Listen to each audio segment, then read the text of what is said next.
From press to jerk, kettlebells for strength and explosive force. First, we're going to look at the simple press. The bell is lifted from chest height, overhead to lockout. There's rest at the top in lockout, and there's rest in the rack position. That's where the bell is held at the chest area. The line is straight up, a straight press. There's no flare of the kettlebell to the side.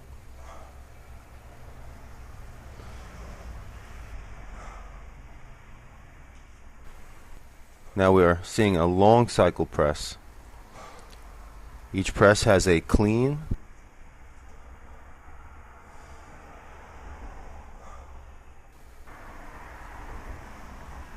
where the bell is swung between the legs. This dissipates the intensity in the shoulder, allowing for more reps to be done.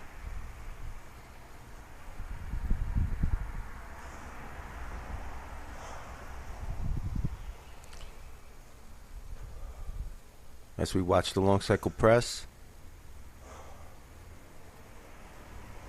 you see that there's still no legs involved in putting the bell overhead.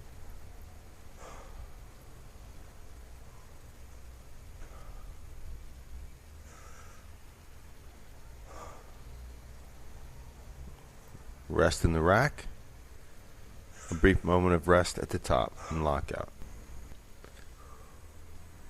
We move to push press. Here there's a knee dip, a knee bend, where the legs assist in the press. Bend, pop. The bell is pushed up. The arm is pushed up with that elbow-hip connection. Now, if your elbow doesn't reach the hip, it doesn't sit on the hip like that, whatever way your arm lays, that's the connection that you're going to use to assist with the legs in pressing the bell. This is a very explosive movement. Now the final progression is the jerk.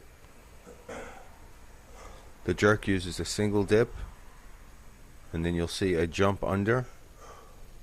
So the bell is popped from the hip to lockout, and then instead of being finished with the arm press, the body is lowered, and lockout is achieved by lowering the shoulder actually under the bell. It's a slow motion look at it.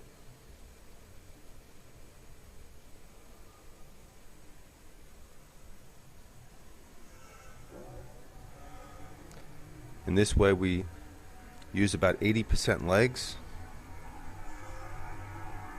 to get the bell to the top.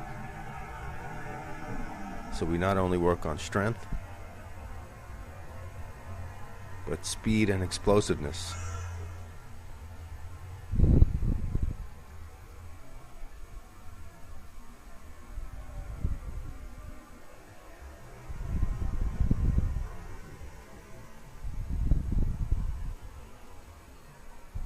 Dip, pop, double dip, stand up. That's what defines the jerk.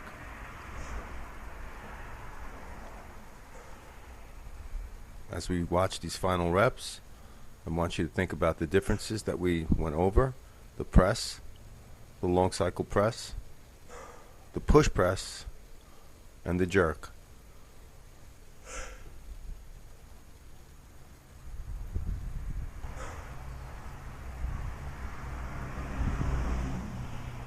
One hand switch. Now we'll do all 4 moves on the other side, allowing us to take one more look at the technique involved. Here we're watching a press one more time.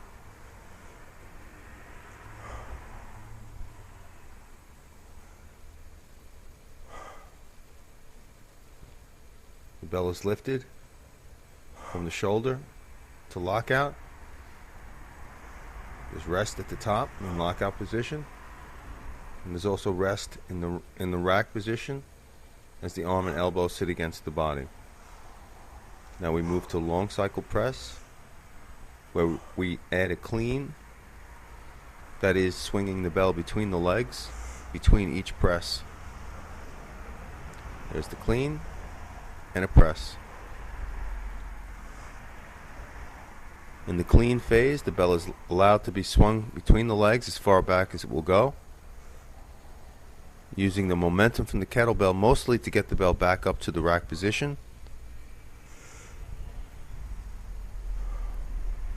As we pull the bell and the bell lands directly into rack, where we can rest and have a launching pad for the press, the push press, and the jerk.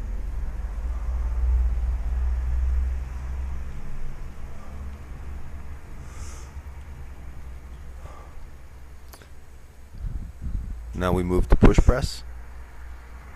You see the single dip once again. The knees are bent and straightened as the bell is pushed from the shoulder to lockout.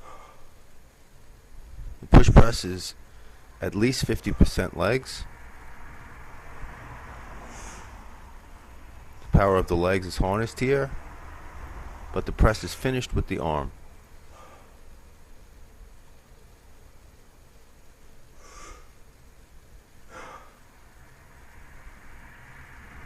Watch the legs generate the power that transfers into the arm.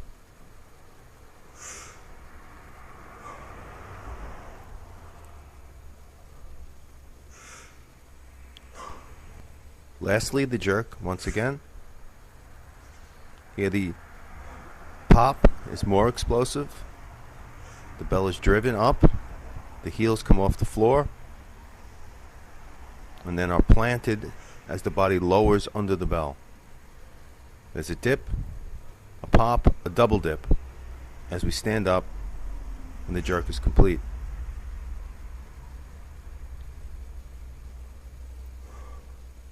The jerk takes split-second timing. As soon as that initial pop happens, the double dip must follow immediately.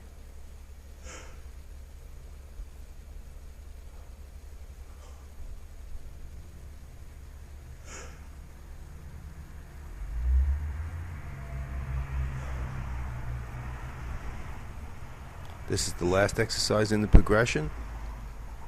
I hope you've enjoyed this video, learning about the press, the long cycle press, the push press, and the jerk.